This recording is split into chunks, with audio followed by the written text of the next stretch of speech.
Hello, and welcome to another episode of Emotional Eating Unwrapped. I'm your host, Alana Kessler, and I'm happy to be here today. I really like this topic that I'm going to get into because I think there's a lot of confusion around this topic, and I'm excited today to just explain the difference between binging and overeating. And I think it's really important to just parse out that these two things are not the same. Binging and overeating are, they have similar, in both instances, you're eating more food than you likely need.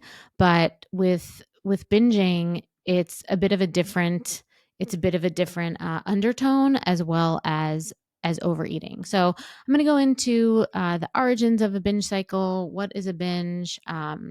Some triggers for binging. What is the difference between binging and overeating? And then we're going to talk about how we can free ourselves from from this and from this cycle, and think some things that we can do to create a healthier behavioral relationship with food. Because the first thing that I want to say is that binging and overeating is usually not triggered by food itself. It's not the food that is making us overeat. It's not the food that's making us binge.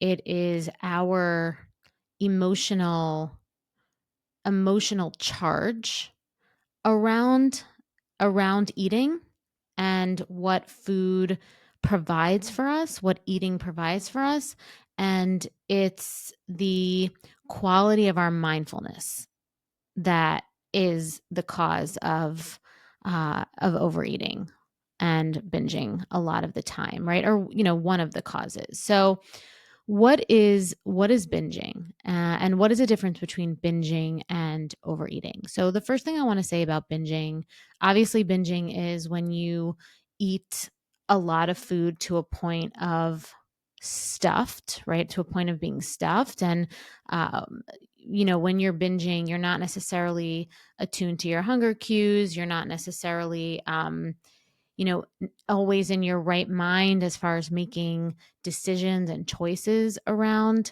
not only the act of eating, but a lot of times when we're binging, we're not even really tasting our food. We're really just eating the food to get some sort of resolution. And that inherently is the difference, one of the differences between binging and overeating. Binging in binging in its most pure sense is a compulsion. So I know for myself, when I would binge, it would almost be like I would black out, not necessarily, but it wasn't even about tasting the food. It wasn't even about, like, maybe in the beginning, like I was tasting it and it tasted good. But if you continue to binge food and you're continuing to eat past a certain point, you're not tasting the food anymore. And it's not about getting satisfied. It's about trying to fill something else inside ourselves and get a certain need met. And overeating can be rooted in many things. So binging is overeating, but overeating is not binging. And I think that's a big difference, right? Not everybody who overeats is a binger. And I think that it's important to recognize within yourself the difference between that, because I think it can be really easy to get confused, and think that, especially if you're just beginning your journey and thinking, oh, maybe, and you're like, I emotionally eat. And I realize I emotionally eat and I overeat a lot. So that must mean that I binge. That's not true. Okay. Overeating can be rooted in many things. It can be rooted in a belief system. It can be rooted in, one of the belief systems that is very common is what I like to call the human garbage can belief system, where we were taught that we can't let any food go to waste. We were taught that, we have to finish everything on our plate, that type of thing.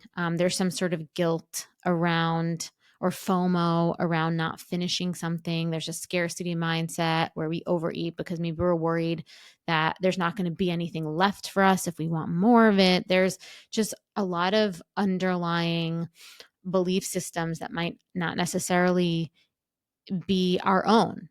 They can be generational belief systems. They can be narratives or uh, like I said, beliefs that we subconsciously, unconsciously got from our our upbringing, and even just the modeling. Right? It might not even have even be told to us descriptively in that sense, but it's really just the way that we saw our caretakers, or that we were modeled around food. We could see how people feel and act around food. Like, were they comfortable just saying, "Oh, I'm finished with this. I'm full. This was beautiful. This was lovely. This tasted delicious, but I'm stuffed now. I'm going to leave the rest." And I'm okay with, throwing it out if uh especially if you go to a restaurant and you're not in charge of the portion size. And this is a big one. I feel like when I work with clients one-on-one a lot, I always say that you're not in charge of the size of the portion that the restaurant gives you. So if they give you a huge portion and you get halfway done and you're full or you're satisfied, this is a point, an inflection point a lot, where people with emotional eating, or have these generational belief systems around eating, struggle because we feel like we have to finish it.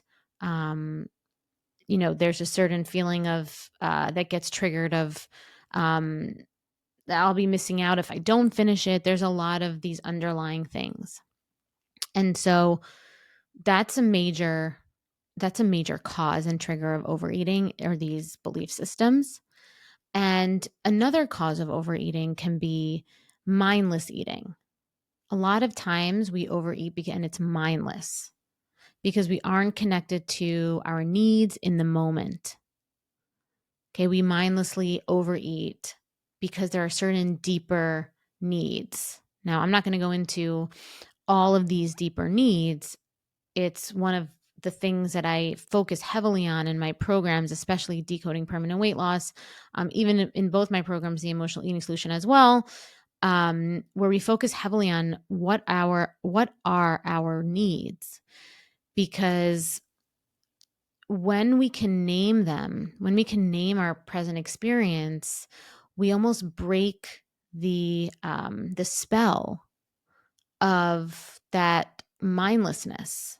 When we can name our needs, we break that spell of mindlessness that is that is fostering and that's generating the overeating. So we can mindlessly overeat because we're not connected to our needs. And another thing can be that hustle culture, the way our nervous system in the modern times, and definitely in society these days, is conditioned to not be able to deal with boredom. Right? Like, we're such sensation junkies in this day and age that we're not really able to deal with boredom well, deal with, just sitting with ourselves, not having stimuli, whether it's our phones or whether it's food, something that we're doing to, whether it's consciously or unconsciously, but be productive with our time in the moment. And overeating can be just like scrolling. Overeating can be that behavior that you do to try to ward away boredom. Okay, so we talked a bit about some of the overeating causes, or some of the ways that we can, um, that overeating can happen. But let's talk about what some of the triggers are with binging. Because now that we understand that not everyone who overeats is a binger, and that binging is a different animal, binging is a compulsion. There's a certain charge and energy uh, under binging. And a lot of times binging, whereas overeating can be mindless, And again, like I said, it can be rooted in belief systems and also in this kind of modern society of not being able to deal with boredom, not getting our needs met. Binging is actually destructive and it's abusive to ourselves. It is a behavior that we do as a punishment to ourselves, rooted in deep self judgment and unworthiness. And it's because we have self judgment for not being perfect. We have self judgment around not feeling in control. We have fear around not being in control. There's a sense of real irritability for not being in control. We feel this need to uh, just lock it down, right? We just want to stop feeling uncertain. Okay, and a lot of times a big cause of binging is just being really hard on ourselves for just being human. And with binging, it's really about it's really about abusing ourselves. Whereas overeating, is not as charged. It's not about that. It's not about making ourselves suffer. It's not about punishing ourselves for some inner judgment that we have about ourselves. And I think that it's really important to understand that that mindset and, really working on our self-value, our self-love, our self-acceptance, our self-worth is one of the biggest ways to stop binging. Obviously we can binge when we're overcorrecting for restricting. So if you've ever been on a diet and you're in that mindset of not allowed to eat this, and so you'll kind of binge with urgency on something you're not supposed to eat, that happens. And maybe you're not necessarily punishing yourself in that instance per se, but you're abandoning your goal. But that's not so much about self-worth. That's just because you set yourself up to fail, right? By going on a diet or something that's restrictive or that requires you to follow some sort of guideline or rule for an extended period of time, most of the time we're going to rebel against that. That's more of a rebellion.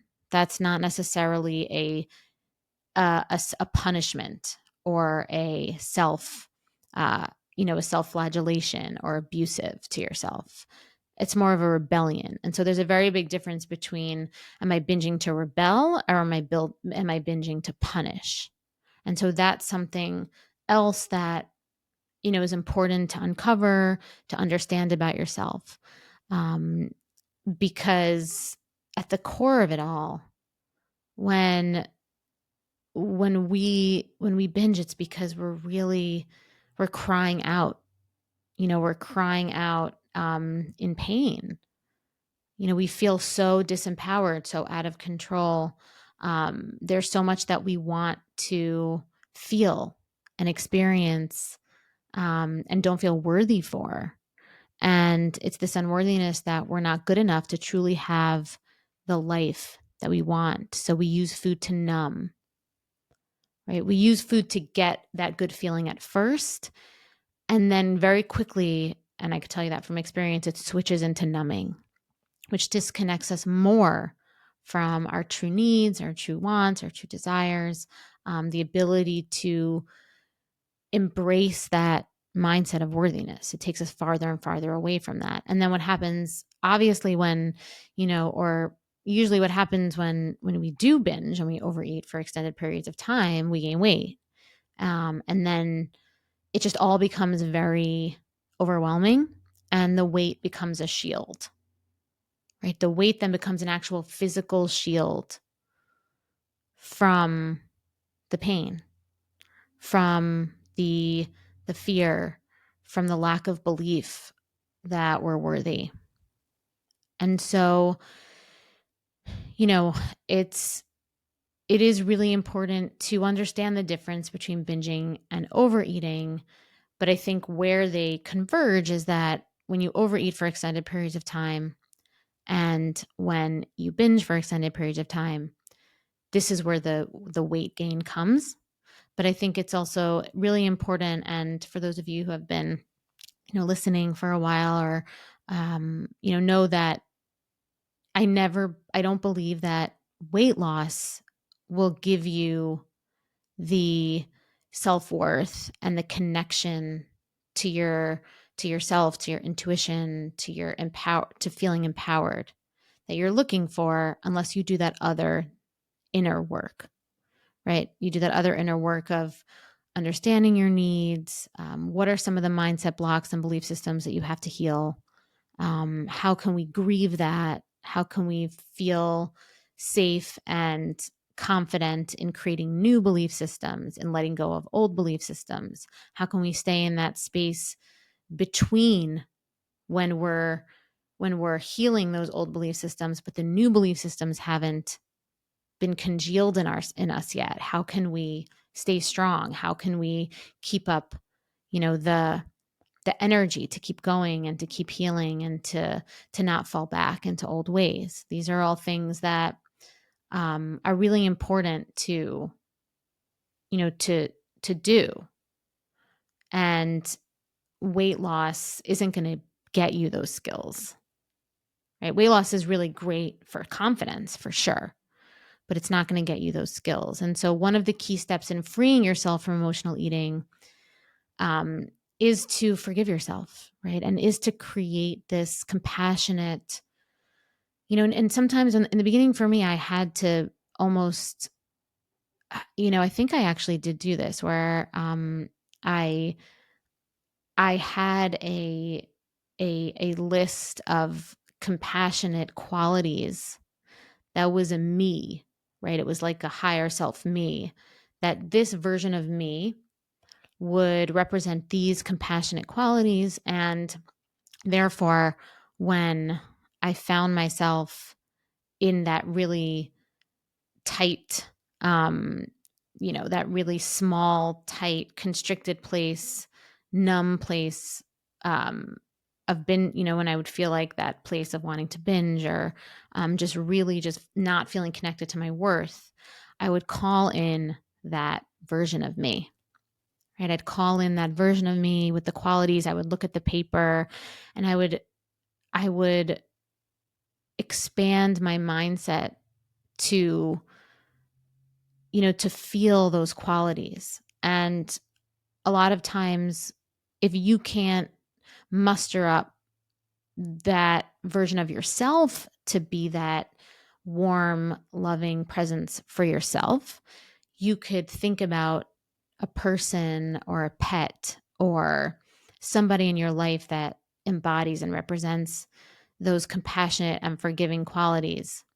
And you can imagine them giving you a big hug, right? You can imagine that person giving you a big hug and just softening some of those urgency edges, those, those constricting edges, so that you can feel just much more connected to, to your goodness, to your worthiness.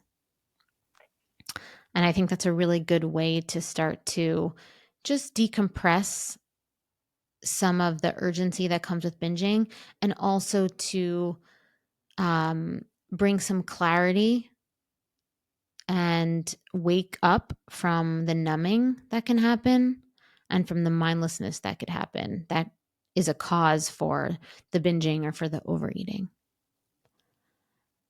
And then, really try to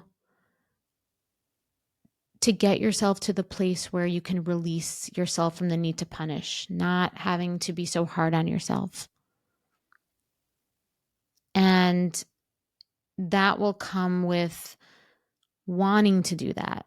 So I remember in the beginning for me as well, I wasn't always successful at that. But as I started to become more attuned to that feeling of, oh, I feel this urge to binge now, I would pause and I would say to myself, like, I don't need to punish myself here. right? So it's like just these small little things. And sometimes it wouldn't work, but sometimes it would. And every time it would, I would grow my capacity more for it to work the next time and work the next time until eventually, I wasn't binging anymore. And it could take a long time, but it doesn't have to take a long time, right? So it's all about your willingness to be present with yourself, to be that compassionate presence for yourself, however you find that to be good for you, whether that's like what I did, which was, write down qualities of a compassionate me and then call her in, or imagining a pet or a person, and just being present, connecting to your needs, recognizing that, you don't have to respond and react to that urgency feeling of wanting to binge. And it's really just about being able to be awake to your present moment. So when you notice you're overeating, to just stop and be like, maybe, what am I not feeling here? Okay, so these are just really important ways to, to break the pattern, to change the behavior. And once you do that and you get more in tune with eating as a natural rhythm, you're going to notice that you don't have these good and bad belief systems about food. You're not going to be scared of food.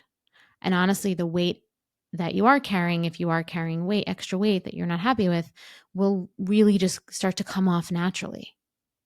It is pretty amazing and a lot more easeful than some would let you think it is. It's much more easeful. Um, it's much more innate. The body doesn't want to be in overprotection mode. So it wants to release the weight. And if you believe that, that also is an amazing, amazing thing to connect to. So on that note, thank you so much for joining me again today for today's episode. And if today's episode resonated with you, please join me again next week with another new one about emotional eating, so you can fall in love with eating, start losing weight, and keep it off with sustainable strategies and lasting change.